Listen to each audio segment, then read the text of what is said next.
High বন্ধুরা, তো সবাই কেমন আছেন? আশা করি নিশ্চয়ই সবাই ভালো আছেন। তো আজকে কোনো নিয়োগ বিজ্ঞপ্তি নিয়ে আলোচনা করব না, আলোচনা করব আজকে প্রধানমন্ত্রী শিক্ষা সহায়তা ট্রাস্টে আপনার ষষ্ঠ শ্রেণী থেকে স্নাতক শ্রেণী পর্যন্ত বা মাস্টার শ্রেণী পর্যন্ত আপনার যে উপবৃত্তিটা দিবে, উপবৃত্তি কবে কবে দিবে এবং কত টাকা দিবে এবং কতজনকে দিবে সেই বিষয় নিয়ে আলোচনা করব।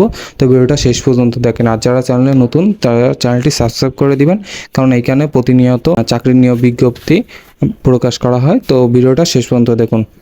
তো আমরা এখানে সাধারণত জানি যে স্নাতক শ্রেণীর নিয়োগে উপবৃত্তি দিয়ে থাকে এবং সম্মানিত উপবৃত্তি ষষ্ঠ থেকে দ্বাদশ শ্রেণী এবং ভর্তি সহায়তা এবং আপনার চিকিৎসা অনুদান, যেটা চিকিৎসা অনুদান, এই চারটা সব সাধারণত আমরা জেনে থাকি যে এই চারটা এসে সহায়তা আপনাকে উপবৃত্তি দিয়ে থাকে।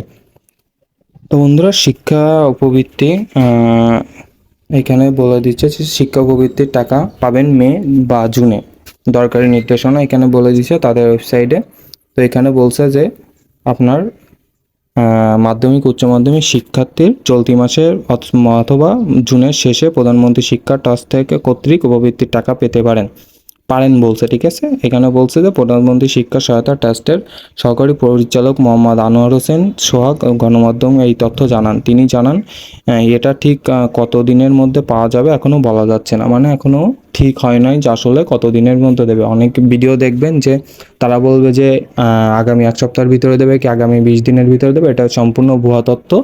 তো আপনাকে কবে দিবে এখনও এই বিষয়ে এখনও সম্পূর্ণ একটা তারিখ তারা উল্লেখ করে নাই। ঠিক আছে, তবে ধরা যাচ্ছে যে মে বা জুনের দিকে দেবে, তা নাহলে আর এক মাস লেট হইতে পারে। ঠিক আছে, তারপরে এখানে বলছে যে জানা গেছে ষষ্ঠ দশম শ্রেণী 2023-24 অর্থ বছরে প্রায় 44,61,হাজার শিক্ষার্থী উপবৃত্তি দেওয়ার লক্ষ্যে লক্ষ্যমাত্রা নির্ধারণ করা হয়েছে, তবে বাস্তবায়ন হলে 50 লাখ ছাড়িয়ে যেতে পারে।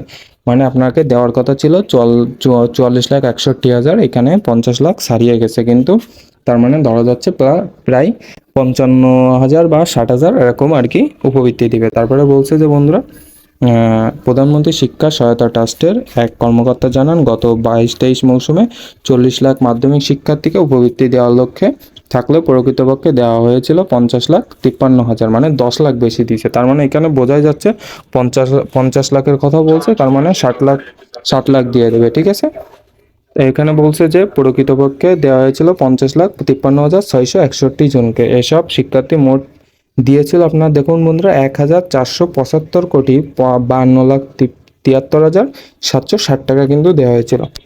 এবং উচ্চ মাধ্যমিকে যদি আপনি একটু দেখুন, তাহলে আপনাকে এখানে দেওয়া হয়েছিল আপনার 7,59,000 শিক্ষার্থীকে দেওয়া হয়েছিল আপনার 7,62,593, মানে আপনার অনেক বেশি দিছিল।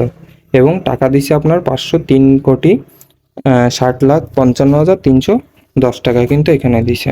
ঠিক আছে, তারপরে এখানে স্নাতক শ্রেণীর জন্য দিছে বন্ধুরা একটু দেখুন। স্নাতক শ্রেণীর দিছে গত বছরে আপনাকে 1,65,000 দেওয়ার কথা ছিল, এখানে দিছে তারা 1,35,000, সরি 2023-24 মৌসুমে 1,65,000 দেওয়ার কথা রয়েছে, কিন্তু লক্ষ্যমাত্রা 2022-23 অনুযায়ী 1,35,000 দিয়ে দিছে। ঠিক আছে, তো এখানে হচ্ছে উপবৃত্তি দেওয়া হয় 1,45,989 জন শিক্ষার্থীকে।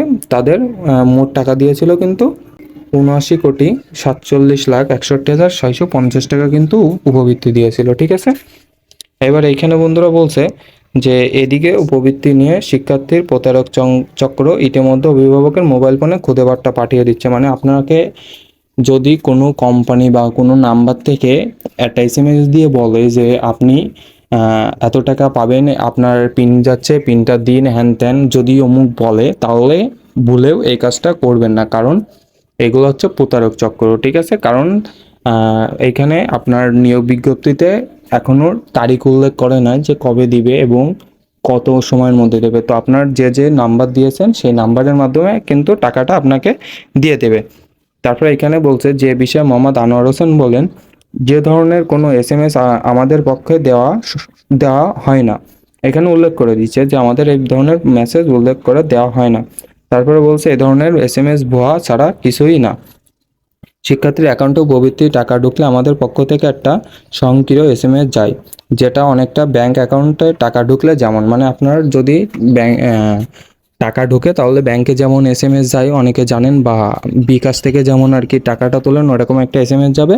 তো আপনাকে যদি কোনো প্রতারক চক্র বলে যে আপনার টাকা ঢুকছে, আপনি এই পরিবারের সদস্য হ্যান ত্যান যদি অমুক বলে, তাহলে আপনি খবরদার এদের পাল্লায় পড়বেন না, তাহলে কিন্তু আপনার টাকা অ্যাকাউন্ট থেকে কেটে নেবে কিন্তু, ঠিক আছে। তারপরে এখানে বলছে এখানে উপবৃত্তির টাকা তোলার জন্য কারো ব্যক্তিগত মুঠোফোন নম্বরে যোগাযোগ করার কথা বলার সুযোগ নেই, ঠিক আছে। তারা বলে দিয়েছে যে এখানে ব্যক্তিগতভাবে কারোর মোবাইলে, মানে তারা কোম্পানি থেকে বা মানে শিক্ষা সহায়তা ট্রাস্ট থেকে কোনো কল দেয় না, ঠিক আছে। সবাইকে অনুরোধ করব এই সব পাল্লায় পড়বেন না, এসএমএস বা কোনো পাল্লায় পড়বেন না। টাকা দিলে নির্দিষ্ট সময়ে আপনাদেরকে জানিয়ে দেওয়া হবে। তো ভিডিওটা ছিল এই পর্যন্ত। ভিডিওটা ভালো লাগলে একটা লাইক করবেন, আর কোনো কিছু জানার থাকলে কমেন্ট করে জানাবেন, আর আপনাদের বন্ধুদের মাঝে ভিডিওটা শেয়ার করে দেবেন। আর যারা কোনো চ্যানেলটি সাবস্ক্রাইব করেন নাই, চ্যানেলটি সাবস্ক্রাইব করে দিয়ে বেল আইকন বাজিয়ে রাখবেন। তো সব ভালো থাকবেন, সুস্থ থাকবেন, দেখা হবে পরবর্তী ভিডিওতে।